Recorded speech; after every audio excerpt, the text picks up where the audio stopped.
falar que hoje é eu digo uma grande oportunidade a gente conseguir trazer algumas informações do Brasil, né? Aqui são todos brasileiros, tem portugueses. Lisboa, tá? Lisboa também já está envolvido nesse trabalho, tá? Então, no ano de 98, eu recebi o meu primeiro estudante cego. Aí eu falei com a diretora, vamos que eu dou aula de matemática para um cego. Ela falou, professor, é exatamente igual aos demais, você não precisa mudar nada do seu jeito da aula, a pessoa se adapta. E assim, então, eu comecei a fazer meu trabalho dentro da sala de aula no primeiro dia. Ele não se manifestou, porque eu só estava falando naquele momento, né? Sem escrita, sem nada. Então, não tive nenhum problema. No segundo dia, ele falou, professor, eu não vou aprender nada. Por quê? Olha, você está escrevendo no quadro, eu nem sei o que você está escrevendo, né? Você tem que ditar pelo menos para que eu possa fazer anotações. Então, tudo bem, comecei a ditar. Nós tivemos um outro problema ainda, que muitas daquelas simbologias da matemática ele não conhecia para transcrever em braille. Então, a nossa comunicação era muito precária. Então, eu disse a ele, olha, não traga mais essa máquina para a sala de aula, eu vou dar aula na sua casa. Cheguei no primeiro dia, eu vou contar na forma de metáfora, para vocês entenderem algumas ideias ali do trabalho, né? Eu cheguei então lá no primeiro sábado na casa dele, comecei a falar, chegou no final e falou, professor, a aula foi bem ruim. Eu devo... ele estava com 16 anos de idade, primeiro ano do ensino médio. Falou, foi bem ruim. Como que eu dou aula para você? Ele falou, professor, você tem que falar do meu dia a dia. Se você não relacionar o conteúdo da matemática com o meu dia a dia, com o que eu conheço, não vai fazer sentido nenhum e você vai perder tempo. Aí ele foi bem claro, né? Aí tudo bem, então o que você conhece? Ele apresentou, falou do dia a dia dele, tudo bem. E como fez outros comentários, como ele pegava ônibus, como ele fazia compra no mercado, foi massa. No segundo dia eu montei a aula em cima da história dele. Professor, hoje a aula foi boa. Terceiro, melhor aula da minha vida. Então é muito importante a gente trabalhar dentro de uma sala de aula. Eu falo hoje bastante das palestras o que é uma informação e o que é uma aprendizagem. Existe uma diferença entre informação e aprendizagem. Se a gente abrir um livro daqui agora, não sei qual é o tema, nada. Está cheio de informações. Agora, como que eu transfiro aquilo para a aprendizagem? Se a gente relacionar o dia a dia das pessoas ou se a gente colocar aquelas informações em prática. Aí sim eu vou fazer com que aquilo vira aprendizagem. Então não é apenas informação. E muitas vezes eu vou falar do ensino no Brasil. O ensino do Brasil, principalmente matemática, é relacionado a informações e não em aprendizagem. Por isso que os nossos resultados são tão baixos. Hoje no Brasil tem um IDEB de 3,7 no ensino médio. O que representa 3,7 em 10? Significa que eu tenho que descontar ainda o chute, a probabilidade do chute. Se nós tirarmos essa probabilidade, que é 2,5, sobra 1,2 de aprendizagem depois de aproximadamente 12 anos que a pessoa passou na escola. Séries finais, iniciais finais do ensino médio. Essa é a nossa realidade lá no Brasil, tá, gente? Então, qual é o grande problema da matemática para a aprendizagem? É saber fazer essa relação.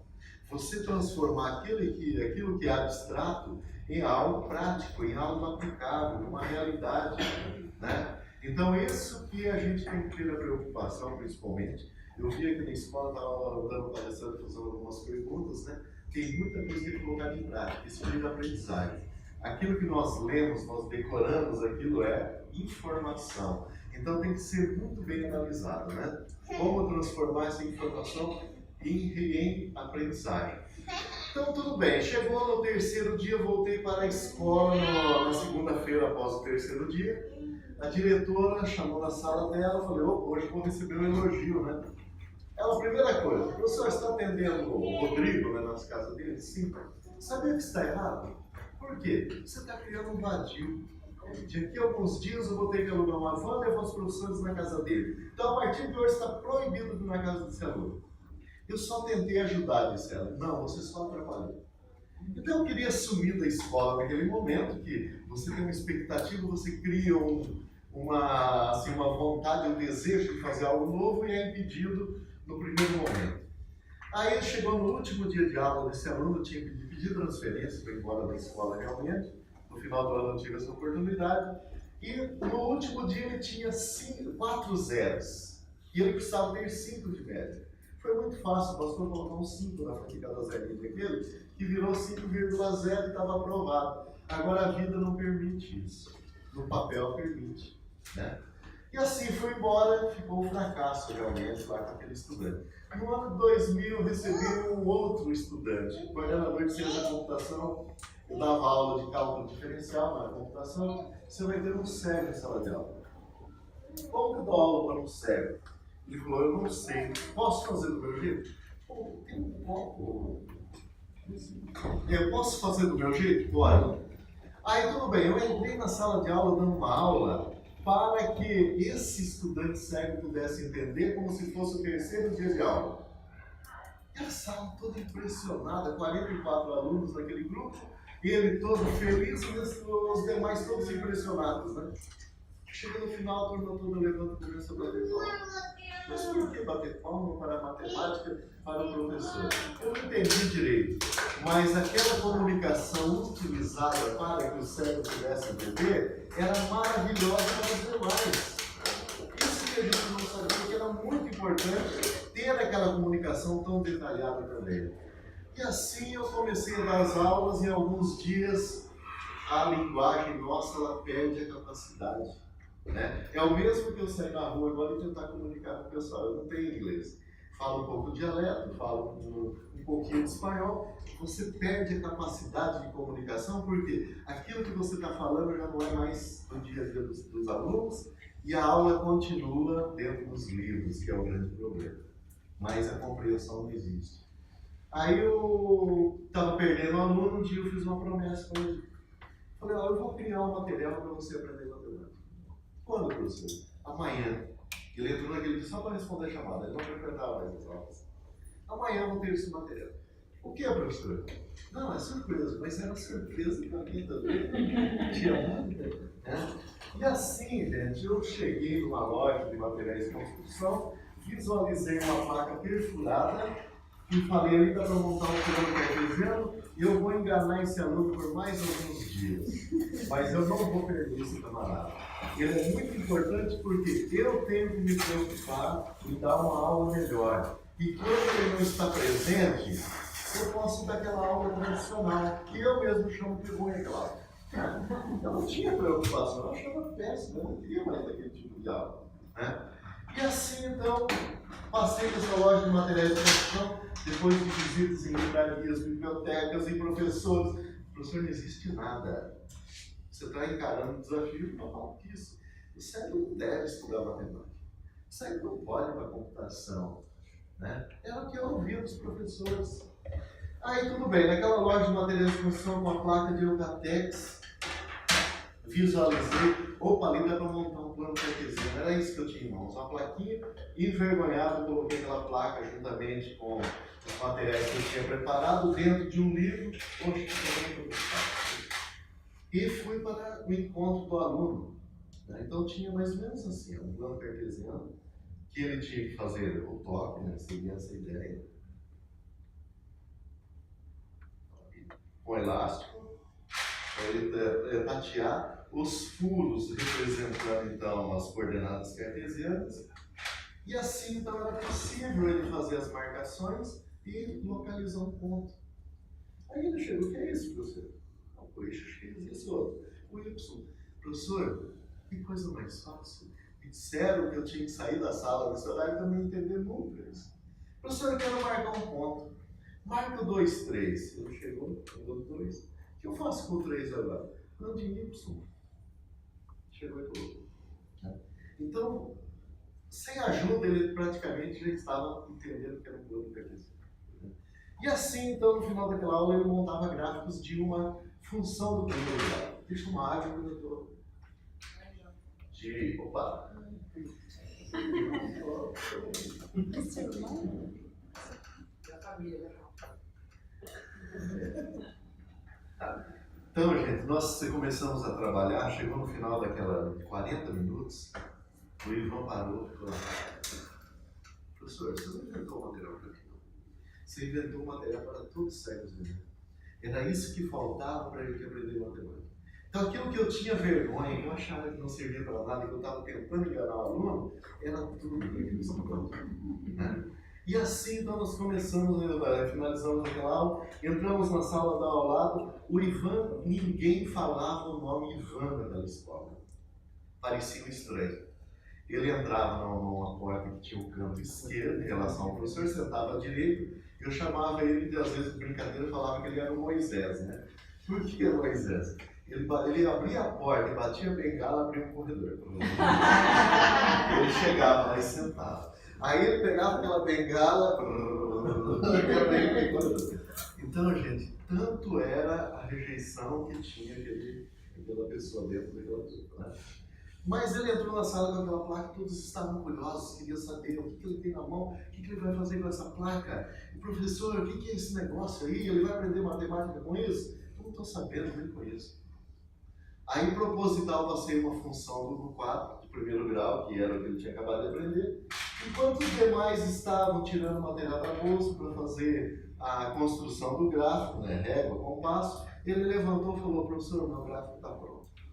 Quando ele mostrou aquela sala inteira que rejeitava o Ivan, vieram correndo para cima dele. Ivan, como você construiu, como você marcou, como você localizou, como que você calculou, todos viraram amigos. Eu diria em 3 segundos, gente, mudou a vida do mundo. Né?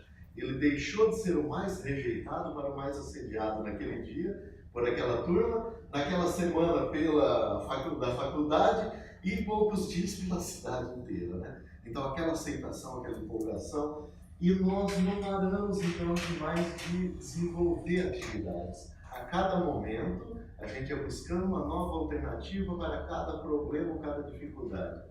Eu digo para vocês que hoje eu estou trabalhando com 108 temas de matemática em cima desse material. 108 temas, onde eu trabalho com todos os alunos, não é mais cegos. O cego é o nosso ponto de referência para ter a melhor aula possível.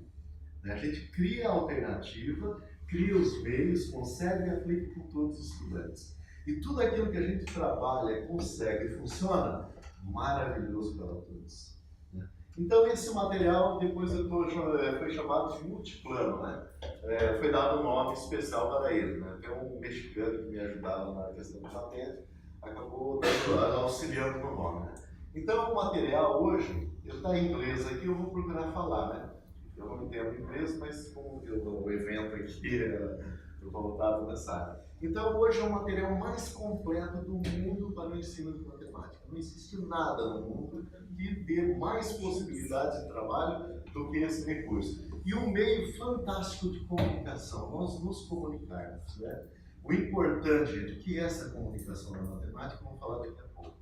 Então são infinitas possibilidades, é no desenho universal que serve para todos, serve para crianças à faculdade, serve das séries iniciais, então ao superior que eu estava dizendo, da crianças que têm facilidade de aprendizagem, aos que têm dificuldade, e qualquer tema da matemática, dos simples aos complexos. Então ele envolve muitas informações. Aplicado, então, tem mais de 100 temas, hoje chega em 108, aprovado, autorizado pelo Ministério da Educação. Aqui eram as madrugadas que eu passava confeccionando esse material no início para que pudesse ser aplicado nas escolas. O Ivan, que eu estava comentando, aqui trabalhando inclusive em 3 dimensões, né, para fazer estruturas em 3D com coordenadas cartesianas. O interessante é que o Ivan chegou na escola com esse material e o professor não sabia localizar um ponto espacial, o professor de álgebra. Né? Você vê como são as situações, você fala, mas você não entende. Então isso não é, quando o professor não entende, ele está simplesmente passando informações e não conhecimento ou aprendizagem, tá, gente? Então nós temos que ter muito cuidado com como que eu transmito o tema, se ele é apenas informação ou se aquilo é uma aprendizagem, né? Então aqui são conteúdos que a gente foi trabalhando. Aí começamos então a ter os nossos testes, né? Esse daqui foi uma escola com crianças, viu o comportamento da criança, porque os colegas do Ivan falavam: professor, Agora somos nós os excluídos. Quando você ensina o Ivan, a gente entende. Quando você explica pra gente, a gente não entende. Para com essa aula. Eu só falo do jeito que você ensina o Ivan. Então aqui nós passamos então para a criança fazer os primeiros experimentos. Aqui é o Ivan cego ensinando outro cego. Professora cega ensinando quem enxerga. Um cego fazendo pesquisa em estatística, que é o nosso primeiro evento que nós participamos, né? E assim as brincadeiras com aquelas crianças foram fotografadas, né? E foi transcritas. Onde a gente consegue trabalhar acoplamento, vai fazendo painéis, né? Depois vou mostrando aqui para vocês, né? Aí teve um outro problema de comunicação que nós enfrentamos, que a criança que enxerga tem um tipo de símbolo e o cego tem outro. Então, no mesmo pino, a gente criou um número de forma que eles podiam se comunicar. Um cego e quem enxerga trabalhando juntos, mesmo sem conhecer o Braille. Então, foi criada essa simbologia. E aqui também são símbolos em Braille, né? As cores, cada cor tem uma cor específica? Para a cor, a gente usou as cores dos números, né? A gente buscou essa ideia. E uma outra situação que o professor, depois que ele sabe que o verde é o 4, ele corrige a avaliação do aluno de longe. Ele sabe por cores, a cor representa o número. Então ficou muito interessante que você, vamos imaginar o pessoal do fundo, quando você conseguiria corrigir uma atividade de vocês daqui, né? Sem ver qual é o número, sem o Braille, através da cor, né? Então teve vários efeitos interessantes dentro desse trabalho. A parte de frações, então, a explicação de frações, né? Muitas vezes, aqui, o professor fala que 6 sobre 12 é igual a meio. Então, olhando, 6 pinos em 12 é 1 sobre 2 é igual? Por isso que as crianças não aprendem. Não é assim que se explica, né? Então, 6 sobre 12 igual a 1 sobre 2 é um grupo de 6 em 2 grupos de 6, não 1 sobre 2 como é ensinado, né? Então, ali é a mesma coisa. Se eu tenho 10 vinteavos, eu quero simplificar, né? Vou imaginar que eu vou buscar aqui dentro e vocês entregam dinheiro, né? Nós vamos pegar. Então, o nosso amigo, como se chama? Afonso, tira 10 notas de... como se chama? De moeda ou nota? Dirham. São moedas de 1? Tem. São moedas de 1. E tem o papel também? Tem. Vou imaginar. Não, só tem moeda. Tudo bem. Então, vamos imaginar assim que ele tinha 10 moedas de dirham, né? De 1 dirham. Recolhi os demais, tinha na sala, tinha mais 10. Então, o Afonso tem 10 e 20. Aí nós simplificamos e falamos que 10 e 20 é o mesmo que 5 sobre 10. Não é assim? É 5 sobre 10. Agora é 5 o quê? 5 o quê? Seria notas de 2 em 10 notas de 2. Não perdeu o 10, 20. É o mesmo que 2 em 4. O que seria esse 2 em 4? 2 de 5. Bem? O que mais? Em 4 de 5. O 2 em 4 não perdeu 10 vinteavos. É o mesmo que 1 em 2. 1 de 10 e 2 de 10. É isso que é simplificar e não cortar, igual os professores nossos ensinam. Então a gente começou a fazer um estudo nessa matemática, os erros que são cometidos pelos professores, as regras que são ensinadas, por isso que não há. Na verdade, vocês descobriram que todos os alunos são cegos em matemática. Por isso que eles falam, nossa. Espacialmente falando, aquilo que a gente cria na nossa mente, as pessoas não conseguem enxergar, não conseguem idealizar. Não conseguem idealizar. Então, isso que eu estou passando para vocês não é informação. A forma que eu estou explicando é conhecimento, não é informação. Então, nós somos responsáveis, até na comunicação, em transformar informação em conhecimento. Então, são esses detalhes que você está falando, isso é para todos. São novos meios. Mas hoje as crianças são muito visuais, né? Muito mais, cada vez mais, né? Então, aqui você explicar por que eu tenho que igualar denominadores de uma fração. Eu tenho meio, e aqui eu tenho um terço. Por que eu igualo denominadores? Porque eu só posso somar quando as partes forem de mesmo tamanho. Eu não sei somar. Quanto que dá esse pedaço mais esse? Não sei. Mas se a gente dividir em pedaços de mesmo tamanho, aí sim eu posso fazer uma soma. Então o meio é o mesmo que 3 sextos e o 1/3 é o mesmo que 2 sextos. Aí sim, por que eu igualo os denominadores? Porque eu quero deixar os pedaços de mesmo tamanho. Então você dando sentido. Então a soma disso daqui é igual a 5 sextos. Né? Então são os significados. E aqui a brincadeira continua. Então você trabalhar o que é uma figura regular, né? Como se calcula a área, fórmula de Pi, trabalhar diagonais. Trabalhar basicamente tudo em forma de atividade concreta. Aqui as crianças, ó. Então a maravilha é você entrar na sala de aula e eles poderem ficar brincando ali. Eu vou dar um exemplo, vou fazer uma pergunta que vocês aprenderam. Em Portugal vocês aprenderam assim também, né? Eu já fiz algumas perguntas lá. O que é um número quadrado para vocês? O que é um número quadrado? Lá acontece a mesma coisa que no Brasil, que eu fiz essa pergunta. Por poder de 2. Oi? Algo por poder de 2, tipo 4. Potência, né? Você está vendo? Isso são regras que nós aprendemos, são informações que nós recebemos. Lembro que ela está Tá? fresquinha. Tudo bem, então veja só. Eu vou explicar para vocês o que é o número quadrado. Né? O 2 tem a ver com quadrado? 2, só o 2.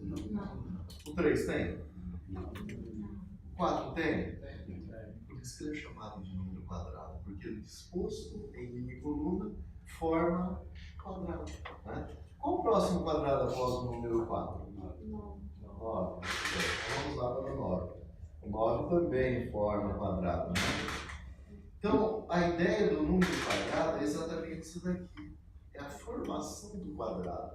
E não o número elevado a 2 ou o número multiplicado por ele mesmo, a forma que nós aprendemos. Então, a gente aprender por regras, ele vira apenas informação, não vira conhecimento. Nós temos que ter bastante cuidado.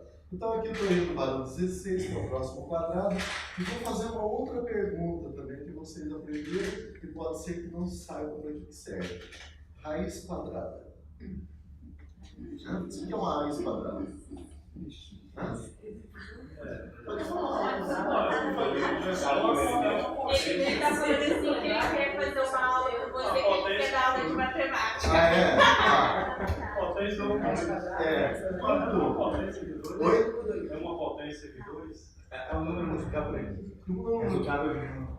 Vocês estão falando de informações e não regras. E não Ele está falando assim que é o contrário do quadrado. contrário do quadrado. Tá. Então veja só, quando você fala com uma criança raiz, o que eles lembram? Planta, é meme, é memória, lembranças, né? Lembra de planta. Quadrado. E agora? Não existe. Achar que a planta é dentro do vaso para Aí o professor está parando de explicar, vai explicar algo que não existe. Isso que é a cabecinha da criança está pensando. Né? Agora, se ele mudasse a forma de falar, eu vou ensinar vocês a calcular a raiz do quadrado e não a raiz quadrada. Onde está a raiz da planta? a origem. A base. A raiz do quadrado também é a base do quadrado. Raiz 16. Raiz do 9. 3. Raiz do 4.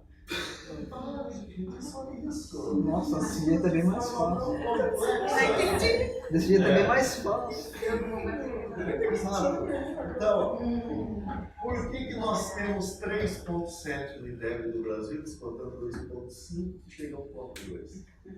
Porque coisas tão simples são ensinadas de forma complexa, sem praticamente aprendizagem, com informação gravando. Nós temos esse problema. Então, vocês perceberam como que se torna fácil se a gente combinar o visual, auditivo e sinestésico, a criança trabalhando junto ao mesmo tempo. Então, ele executando também, que daí nós potencializamos a aprendizagem. Né? Então, continuando aqui, gente, olha, aí você pode brincar de jogos também, a gente viu a ideia. Como que forma um painel grande? Aí também teve a preocupação de criar os painéis. Então a gente foi estudando, aí chega com outra placa ao lado, vai acoplando, formando painéis. Tem situações muito importantes da gente fazer grandes painéis, né? Com gráficos, brincadeiros, né? Aqui, ó, simetria, trabalho a planta, né? Sólidos geométricos, estatística. Aqui esse menino, esse rapaz ali, ele falava, professor, eu estou mal em estatística na faculdade, mas não venha me convencer de estudar esse negócio porque eu odeio matemática e estatística. Foi bem assim que ele falou, ele é sério isso aqui, né? Ele perdeu a visão com aproximadamente 30 anos, como ele não tinha mais como executar trabalhos após a perda da visão, até antes ele podia fazer outras atividades. Sem visão ele tinha que usar o intelectual dele para continuar para a vida dele, né? Aí ele foi obrigado a ir para a faculdade, com 36 anos de idade. Aí chegando um dia com ele falou, professor, eu reprovei, eu não quero aprender esse negócio, mas eu preciso dele. E assim fiz uma conversa com ele e tal, nós fomos trocando ideia. Aí chegou no final, eu falei, Enio, você tem uma fala maravilhosa, só que a sua fala não é fundamental. Você não usa estatística, você fica falando e perdendo tempo, porque você tem que falar em detalhes. Você reduz seu tempo de fala e mostra resultados. Né? Professor, eu quero aprender esse negócio. Né?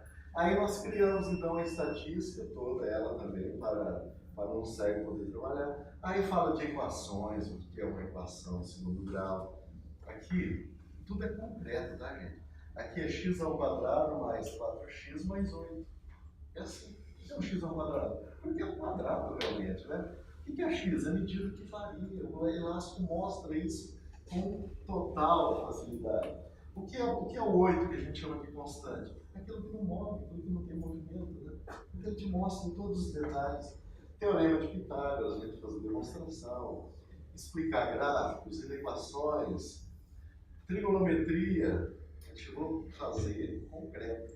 Esse menino não aprendeu de trigonometria, ele virou professor em 2 horas. Né? É verdade, ele entendeu em 2 horas trabalhando, ele explicou para os colegas, sabe, montar gráficos. Né? Então aqui brincadeira para as crianças também, trabalhar artes. E aqui o grupo, do nosso grupo de pesquisa. A Luzia, professora do Instituto Federal de Cascavel. Jéssica, primeira cega do Brasil a fazer engenharia elétrica, primeira cega do Brasil a fazer mestrado em engenharia elétrica, pesquisadora dos institutos Lactec. Fantástica. Se você conversar com ela, você não acredita no potencial que ela tem. Né? Aqui está o Ivan, quando ele passou, foi o meu primeiro aluno, quando ele passou no hospital universitário, o pessoal falou, o que o ceguinho vai fazer no hospital? Virou diretor do hospital, o maior cargo.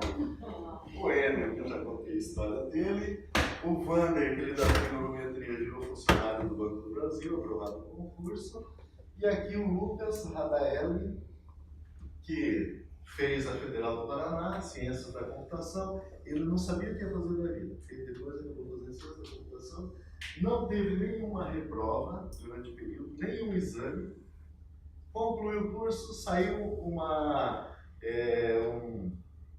um edital para o Google, né? E ele concorreu nesse edital e entrou. Mas o que o ceguinho está fazendo da Google? Ensinando outros ceguinhos. E pior que não. A revista Info, no final do ano retrasado, ela trouxe uma matéria sobre o Lucas na Google. Enquanto os demais fazem a leitura de frases para entrar, fazer a reprogramação daquela linha de código, né? E eles chegam a 180 palavras em linha de código por minuto, o Lucas usa em 700 palavras em linha de código. Ele consegue produzir por dia por 5 pessoas que enxergam. Ele ouvindo. Ele fala, não, eu não fico só ouvindo linha de código, não. Eu boto um rock junto. É um show esse menino. Viaja o mundo todo hoje, dando palestras, participando, né? E são pessoas, gente, que poderiam ter ficado de fora. Poderia estar recebendo um salário que vocês vão ter aqui. Né? Esse é o grupo inicial, o salário deles hoje, que nós trabalhamos. E aqui um grupo que não teve a mesma oportunidade. Eles poderiam ter ensinado aqui. Mesma pessoa. Né? Então a diferença é muito, muito grande do que esse pessoal ganha e do que os que não tiveram a oportunidade de ter uma plaquinha ou eu passando o vergonha junto. Aqui com sedes iniciais de escola que não tem séries. Essa escola era do Ceará, uma das piores do Brasil. Em apenas 8 meses de trabalho foi para 9,2 a nota do IDEB da escola, pulando para a primeira do Brasil. Então a matemática, a gente tem um efeito tão grande na criança que ela pode ser um bloqueio que você atrapalha a vida dela inteira. Ou ela pode abrir um leque assim, fantástico, e essas pessoas se tornarem grandes programadores, engenheiros, não importa, qualquer área, né? Mas a falta de aprendizagem cria barreiras muito grandes para a pessoa. E a matemática é a pior delas. Então, no momento que eles começaram a entender matemática, se dedicaram aos outros. Por isso que subiu tanto ideia, né? Aqui foi séries finais, a escola estava muito fraca, foi para 7,4. Tá? Então, é basicamente isso daí. E o trabalho, então, você começa a ver resultados e a gente quer saber a opinião. E essa opinião, ela está normalmente dentro dos prêmios, dentro do concurso. Primeira participação minha foi da Fundação Banco do Brasil. 2003, eu fui ganhador daquele prêmio. 2005, participei do Top Educacional, fui ganhador do prêmio.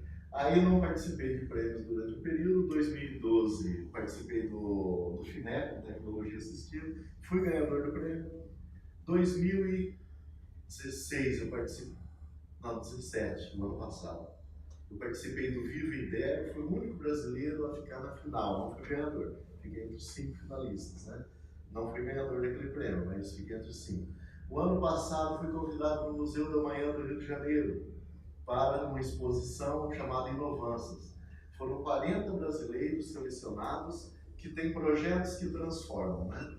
Foram ideias que transformam. Fui selecionado, saiu da exposição agora em fevereiro, né? Então, aproximadamente um mês que ela está fora. E participei do Global Teacher Prize. 40 mil participantes, eu estou aqui hoje por estar na final, por ser 50 melhores do mundo, né? Então, gente,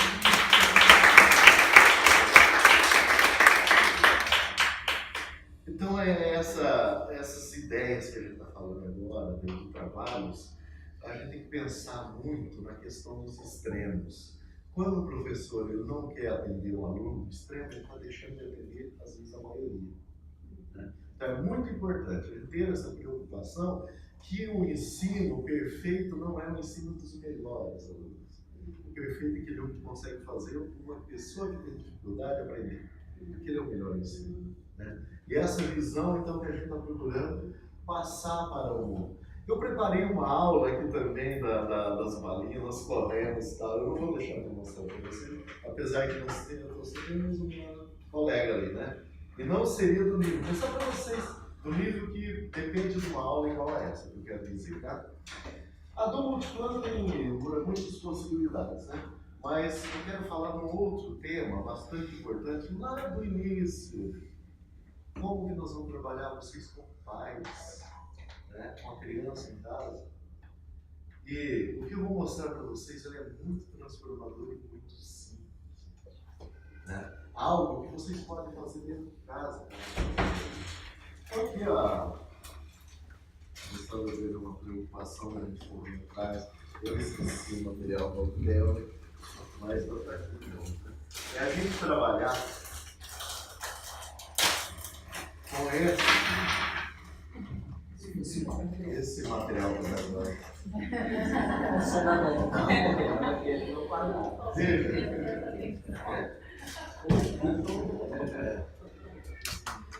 Qual é o efeito disso daqui, gente? Um imã. Sim, exatamente. Você fala, você poderia ter dado sal usando pedrinhas. Poderia ter usado tampinha de garrafa. Poderia ter usado. Nada vai encantar mais do que as marinhas. Né? Nada vai encantar. Então é muito interessante a gente trabalhar esses conceitos de forma simples. Deixa. Vai com você, não. Então a gente quer o quê? Você poder trabalhar com a brincadeira, né? Eu vou usar o propósito. Então você ensinar. Esse aqui foi legal. É interessante que as crianças, eles concentram e vão participar contigo. Não é a mesma coisa do que você trabalha símbolos. As crianças não compreendem símbolos. A tabuada, a criança tem dificuldade com tabuada? Tem, né? Porque eles não vêem sentido em decorar. É importante decorar a tabuada? Se não decorar, a criança fica lenta. Não é que não pode, mas fica lenta. Vai perder para os outros, vai ficar com vergonha, porque não responde. Então, a primeira atividade que você pode explicar, o que é uma adição? Deixa eu ver aqui. O que é uma adição? O sentido de adição? O fato do você juntar. Então, eu estou falando em adição quando eu estou juntando. O que é uma subtração? Tirar do quê? Do todo. Então, isso aqui eu estou fazendo subtração. Então, com a balinha, você vai dando significado dessas palavras. Então, adição é o fato de juntar, subtração, retirar. Não é só retirar, é retirar do todo. Né? O que é uma multiplicação? Quando a gente tem conjuntos iguais, ou 3 vezes 4, 4 vezes 3. Isso daqui é uma multiplicação. O que é uma divisão? Não fez os dois. Oi? Estava preocupado, porque perdeu os dois. Perdeu os dois. O que é então uma divisão? Tem diferença entre dividir e repartir? Tem ou não? Repartir. Olha, eu vou repartir as balinhas entre vocês. Você está triste. Então eu reparti, né? Repartir não é necessariamente que a gente dê quantidades iguais. Agora eu vou dividir. As balinhas. Então, dividir é o quê? Quantidades iguais. Então, eu estarei fazendo uma divisão se a gente estiver trabalhando com quantidades iguais. Estarei repartindo se não é necessariamente igual. Tá? Então, você falar o significado da palavra. Agora, nem ela ficou. Ficaram iguais agora, né? nem triste, nem alegre. Antes tinha uma alegre e uma triste. Então, essa ideia que a gente tem que passar os significados e mostrar o diferente também. Não basta que eu explique o certo. Eu tenho que explicar o que também não é certo. Até a situação, deixa eu voltar no meu plano e falar só dessa fala do diferente. O Ivan, ele falava, eu queria ter o direito de errar. As pessoas me entregavam tudo pronto, por isso que eu não aprendia. E mostrava o que era um quadrado, mostrava o que era um retângulo, mostrava o que era um triângulo. Mas tudo isso eu recebia pronto, eu não tinha o direito de errar. Né? Eu vou falar para você o que é uma linha poligonal.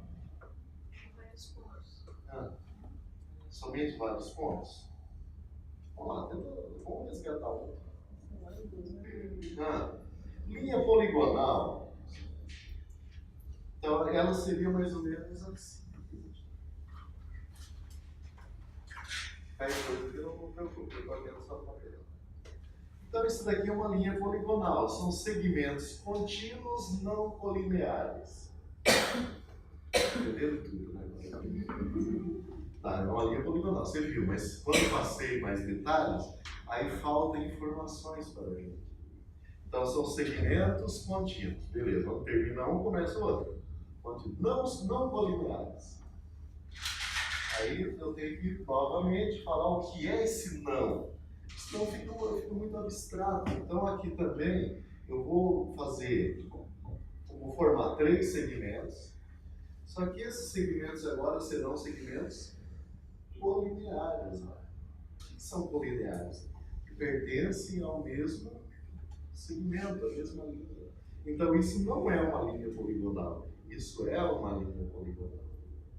Entendeu? Então o diferente também tem que ser ensinado, né? Aqui eu tenho uma linha poligonal aberta, aí eu tenho uma linha agora poligonal fechada, aí passa a ser chamado de polígono. Então é isso que potencializa a explicação, você falar e fazer ao mesmo tempo. Tem que acontecer no mesmo tempo. Não é você falar e depois olhando o desenho, já perdeu o tempo.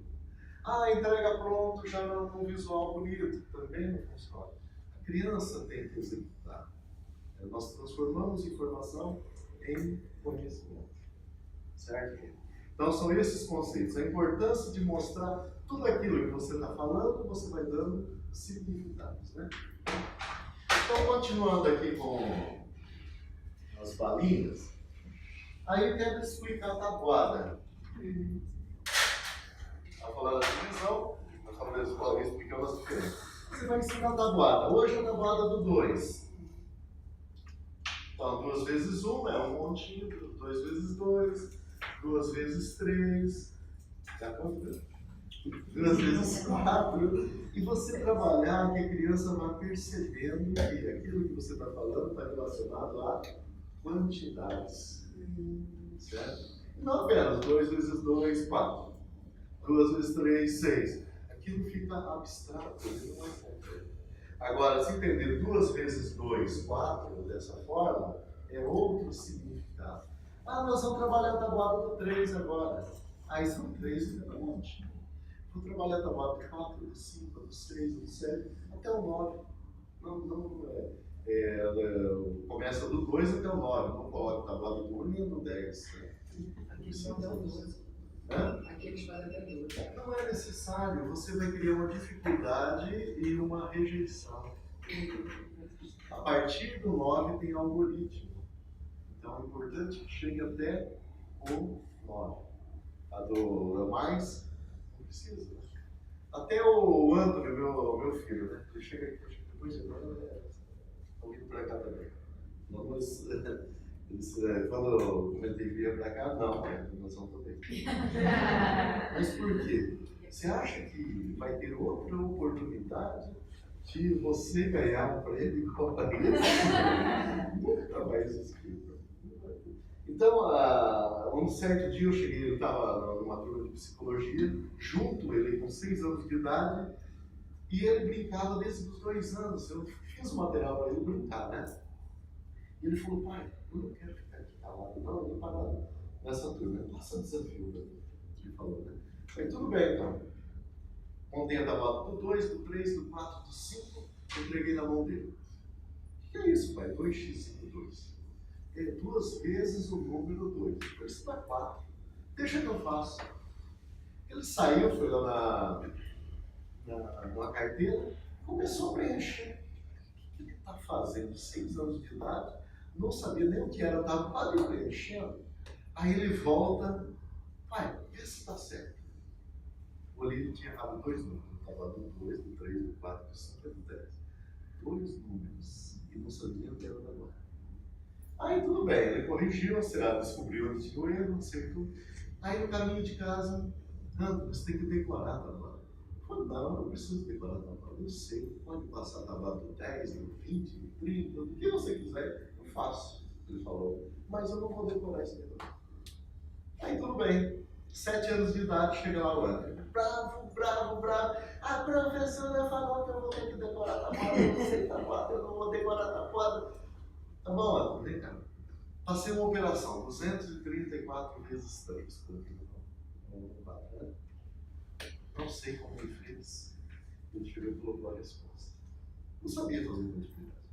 Colocou a resposta séria. Você deixa 700. Sem celular. Sem celular. Fala de novo, qual é o número? 234 vezes 3. 702. Tá, ele então pegou lá e colocou 702, estava a resposta certinha. Demorou 15 minutos para resolver. Não sei como. Aí eu paguei aquela resposta, veio a Carol, 12 anos de idade, né? Carol, vem cá, faça sua operação. Ela só chegou e colocou embaixo, olhou, 207. Nossa, como ela fez tão rápido, ele disse, né? Eu falei, tem uma diferença entre você e Carol. Você sabe tabuada e ela sabe tabuada. Você não sabe decor e ela sabe decor. Ah, é por isso que eu tenho que decorar? Pronto.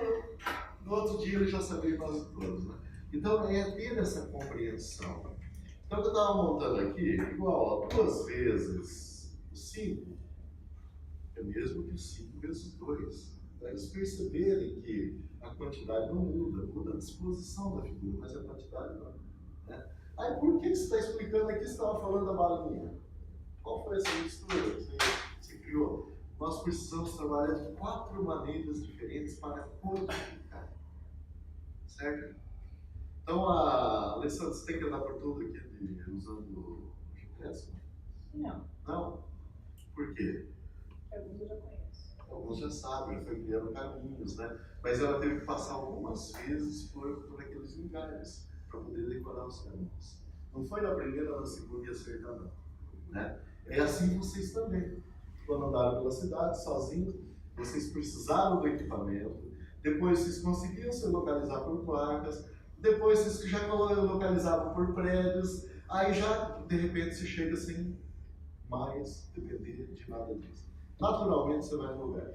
A gente passa por 4 etapas. Antigamente era mais eficiente esse sistema no nosso Era cérebro, né? mais. Hoje a gente está muito dependente da máquina. Exatamente. Um jeito só nunca funciona. Tem que ser 4 maneiras diferentes para a gente trabalhar com as crianças. Certo? Se o professor trabalhou uma delas, não é eficiente, 2, 3, vai entender a partir da 4ª. Ele vai estar codificando maneiras diferentes, não é a repetição da mesma maneira. Ele tem que cuidar muito com essa ideia. Então ele precisa entender o processo.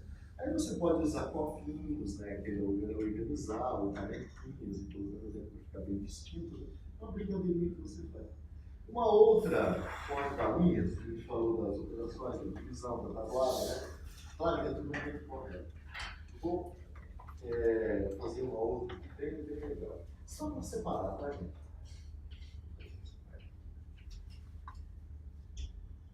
Eu considero um show da compreensão da base 10. Nós vamos fazer. As crianças entenderam o que é base 10. Estão fazendo contagem. Ó, vocês vão contar comigo agora. 4,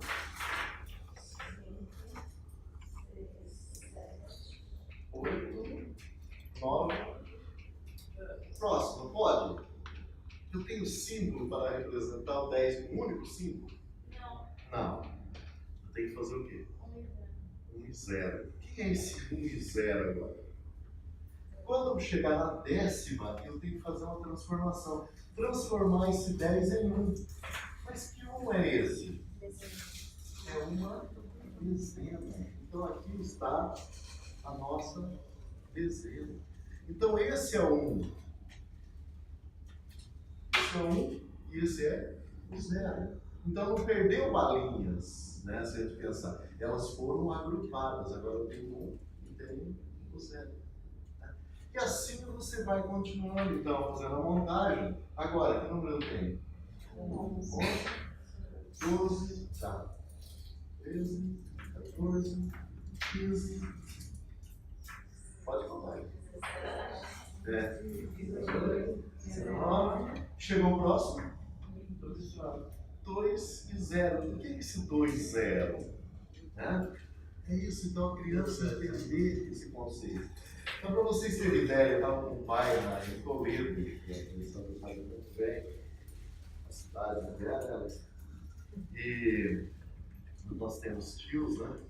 E lá um pai, um dia eu fui fazer uma apresentação na prefeitura, um pai que estava comigo falou: a minha filha está indo muito mal em matemática, cada vez ela está pior.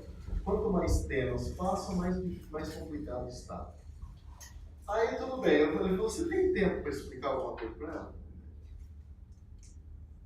8 horas ontem, agora são 6 e alguma coisa, eu tenho 1 hora. Então tá, o que você precisa para explicar matemática em 1 hora? eu quero balinhas. Chega lá na casa, no pacote, né, balinhas, os pacotinhos, separos, tudo certinho. Aí, ó, filha, o Rubens vai te explicar matemática.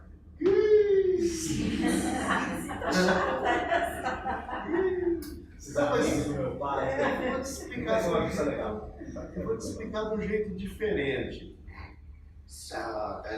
Oh, balinhas! Já veio, eu não precisei me chamar, né? Veio correndo. Como vai ser essa matemática das balinhas? E virou, na verdade, aquela menina fez tudo, uma hora. Aí a prova na semana seguinte, 87. A segunda prova nós acumulamos 93 e a última prova do ano passado, 97. Porque eu fiquei com ela uma hora só, transformou o pensamento em matemática. Nós não precisamos de muito tempo. Agora tem que ser jeitos eficientes. Eu vou pedir a ajuda de vocês, nós vamos empacotar e nós vamos mais adiante um pouquinho. Tá? Nós temos mais quanto tempo? É. Então, você soltando as linhas, os vídeos. É, pra gente ajudar a empacotar. Então, o que a gente faria com as crianças? Eu vou usando o ar-condicionado do tempo da noite. É, isso. Aí, que ajuda? Eu vou mostrar aqui para vocês, para ajudar. Então, a sala de aula tem mais pacotes ali.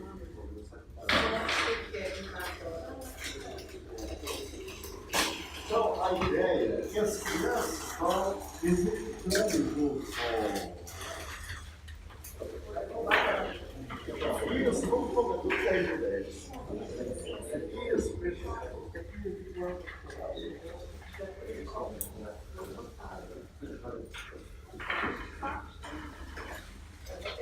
Pode colocar, tem que ser 10.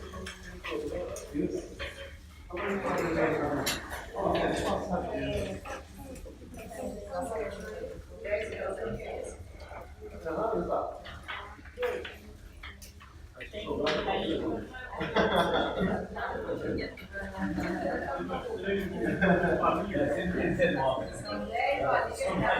Isso. Essa atividade eu gosto que as crianças façam. Eu vou pegar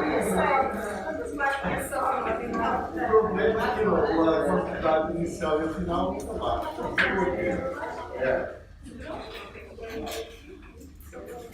Didaticamente falando, no momento que eles falam. Vamos isso. Essa é a ideia. Você pegou na fase inicial.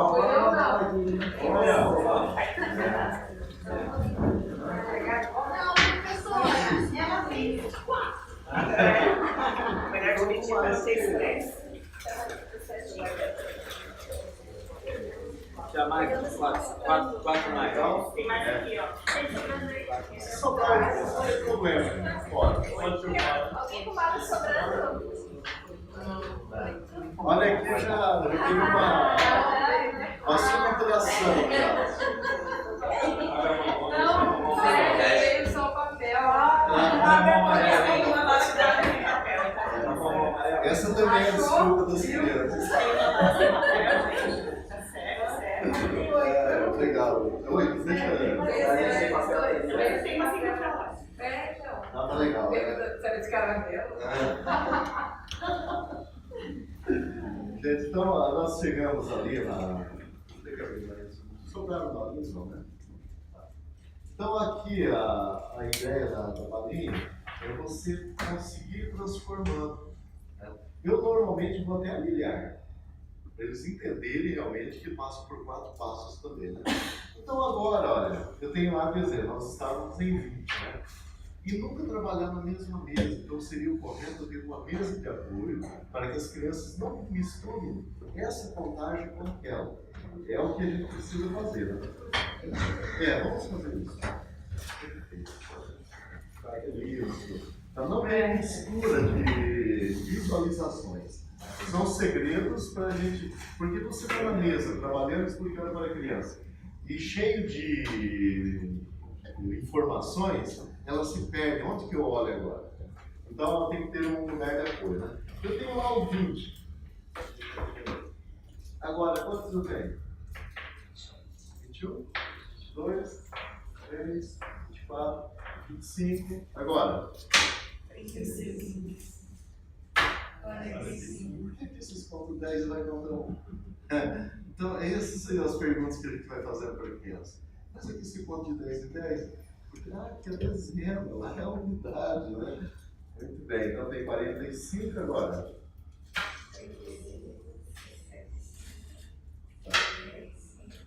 Muito bem, 45. 45.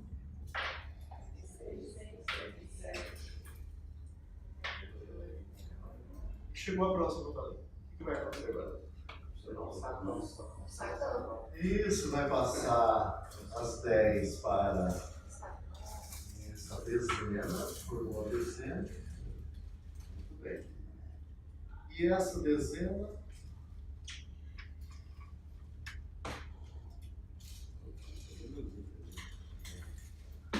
Você não tem nenhum aluno diabético.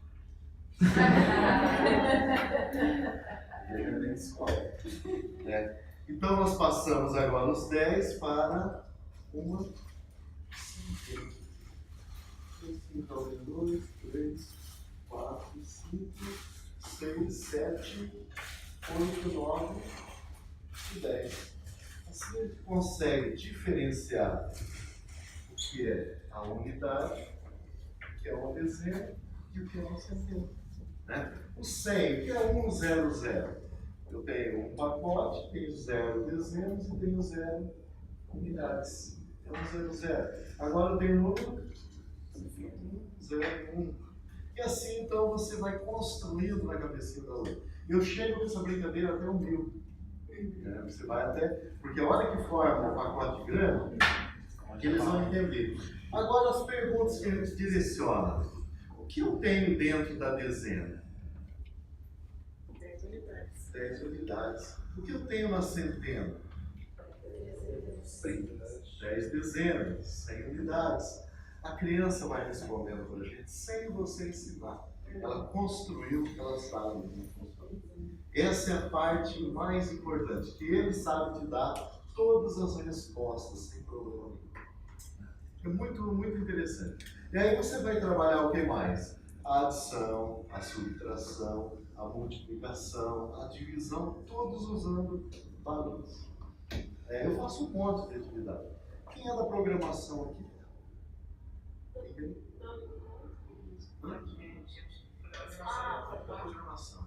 Preciso saber binários, né? Não tem nada melhor do que varinha para ensinar binários. Que é a mesma ideia, só que cada pacotinho vai 2, ou 4, ou 8, ou 16, ou 32. Aqui é 10. Se não dá base também. Tirar a base 10, botar a base 6. Pode colocar qualquer base. Qualquer um. Não tem nada mais interessante, gente, para você concentrar as crianças do que usar esse tipo de conteúdo. Fazer em casa. E não tem nível, não tem idade ainda por cima. Se é um adulto que não entende nada inteiro. Se é uma criança, se é um pequeno ansioso que quer aprender, você tem possibilidade de ensinar. Então aqui, gente, você tem uma ferramenta extraordinária na mão. E vocês trabalham com filhos. Ou você é professor, trabalhar com as crianças. Não tem idade. Eu aplico isso sempre. Qualquer nível eu começo com essa aula. Então ele é superior a todo porque tem um efeito memória, um efeito prazer. E no final, então, a gente pega as balinhas e acaba fazendo. Pode? Pode. Até as minhas lá eu tinha responsabilidade, né? Agora, então, a parte da leitura, quero ver se é suficiente agora. Se vai chegar a volta completa, né? Dá por família, dá por família.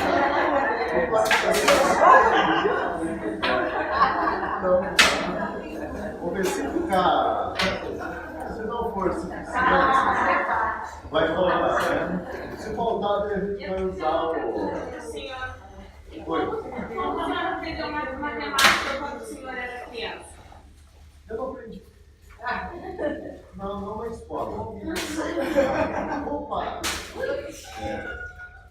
Eu não aprendi matemática. Eu decorei todo um processo na escola. Onde ficou o 100? Ali, ó. Não, eu por família. Ah, é família. Tá? Aqui é Então a Alessandra agora vai ter para os crianças. Você também você, né? Eu vi você com uma mão que estava passando aqui. Sobrou o seu aqui, Alessandra. O colega lá. Você não. Sobrou algumas balas. Gente, eu não aprendi matemática. O senhor tem materiais, desenvolveu alguma vez material ABC? Nós estamos com uma editora em São Paulo, eu vou fazer isso. E é separado por séries? Exatamente, isso que a gente está fazendo. Já está vendendo mais? Não, está sendo produzido material agora dentro da nova base curricular. Eu tinha um, mas daí não deu muito certo, né? Não quer dizer não deu muito certo. Está praticamente pronto, mas foi mudada a base curricular. Então vai ser todo readaptado. Olha, eu preciso ver, até eu tenho aqui, eles mandaram, está no Face, aí é D5. O material que foi produzido está no Facebook de vocês, possivelmente tem no Facebook da escola, é para ter o nome da editora, né? Mas pode... Também com esse material. Exatamente. Então, voltando para esse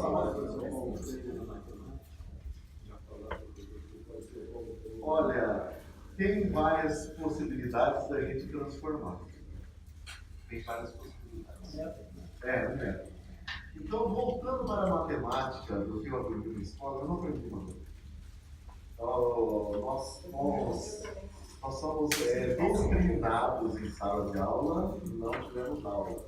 Tinha uma sala com 4 fileiras, cada fileira era uma série, e a mesa era larga, sentava 2 crianças. Você não podia pegar a borracha do vizinho.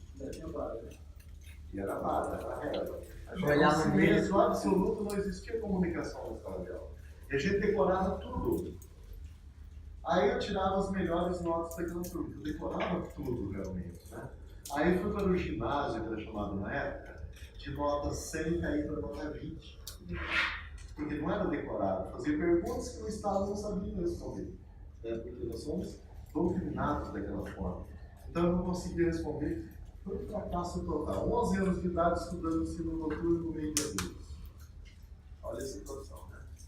Aí tudo bem, consegui sobreviver aquele período, passar com o exame todos os anos, era isso que acontecia. Entrei na faculdade com a mesma dificuldade. Mas por que eu fui estudar matemática? Eu queria engenharia, mas eu não tinha nível para ser aprovado. Eu não tinha condições. Primeiro ano de matemática, um fracasso, 5 exames.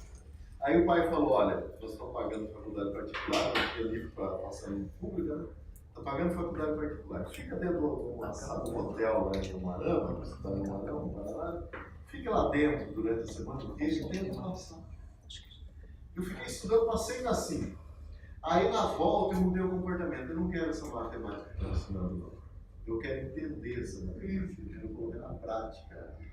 Cada coisa tem que ser prática. Eu simplesmente saí do pior aluno da turma para ficar entre os melhores 3, 4 semanas. E assim foi, o pessoal ficou e eu continuei. Nós formamos em 2. 120. Né? Aí teve uma outra fase muito importante. Eu não dava aula, eu era agricultor.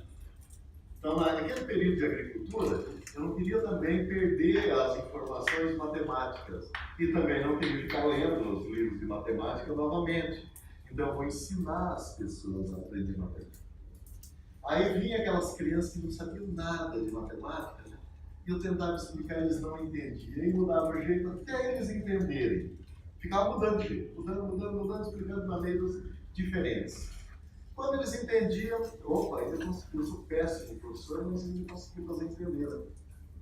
Aí fiz o primeiro concurso 10 anos após, que ia sair da agricultura, né? 10 anos após eu fiz o primeiro concurso. 300 professores, 80 vagas, passaram 16. Eu fui o último. Da lista de aprovados. Não, fiquei fora. Por que esses professores de sala de aula não passam no concurso? Foi a minha primeira pergunta. Eu passei, não estudava 10 anos, né? Porque o seu trabalho é uma repetição. Entrei na sala de aula, eu não sabia dar aula, só sabia ensinar aquelas crianças com dificuldade. Chegou no final do primeiro bimestre, português fraco, geografia fraco, ciências fracas, matemática, notas altíssimas dos alunos.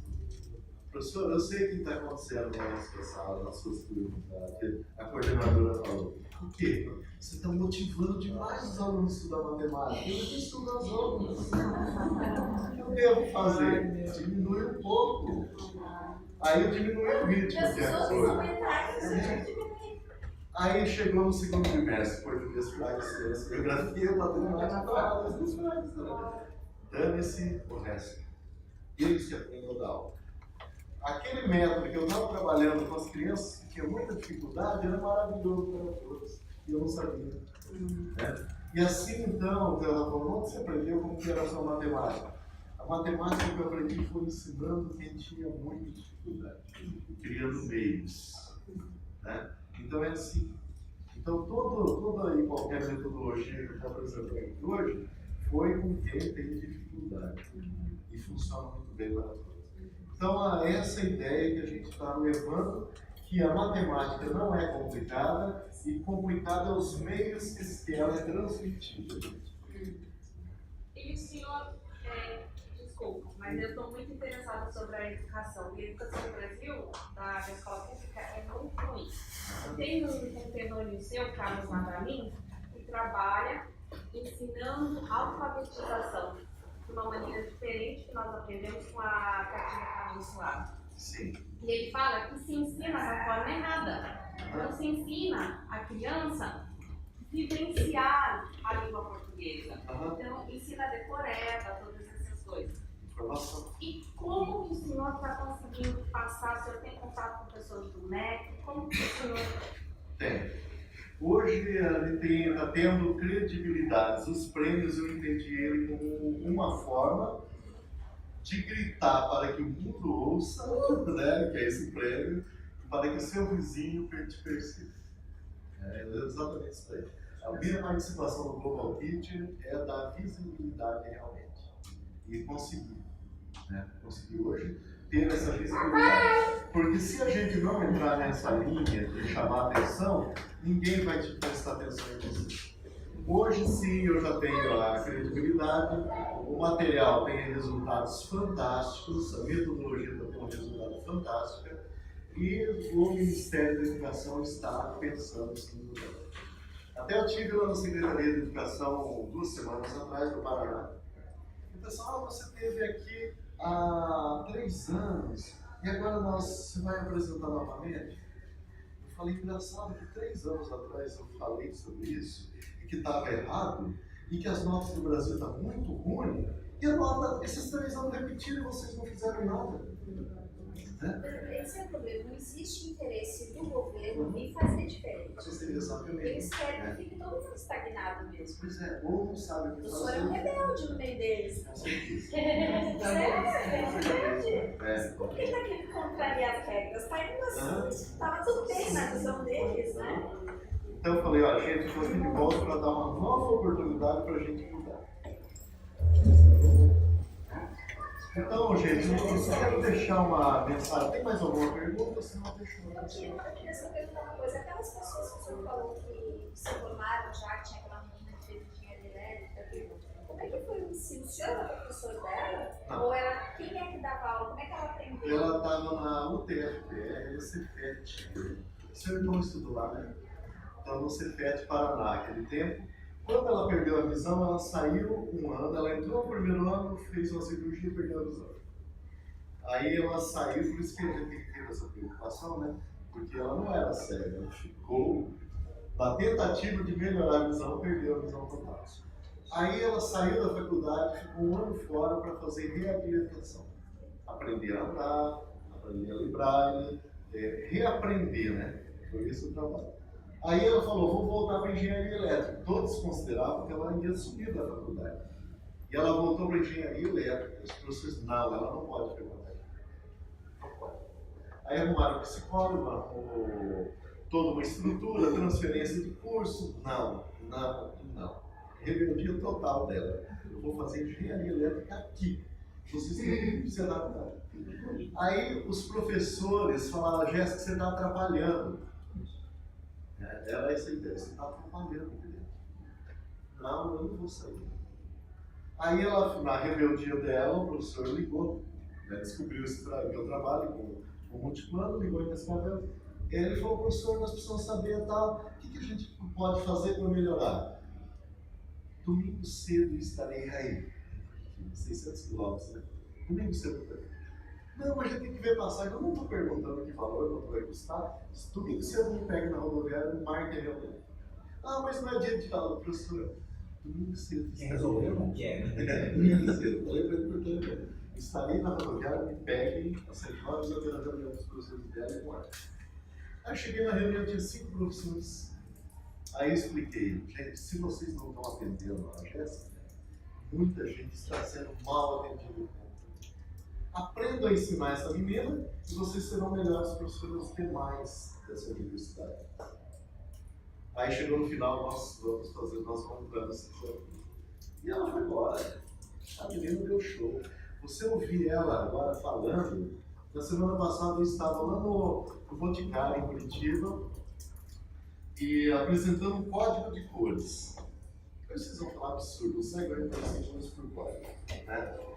Aí, alguém pode trocar, tem como trocar aqui a imagem?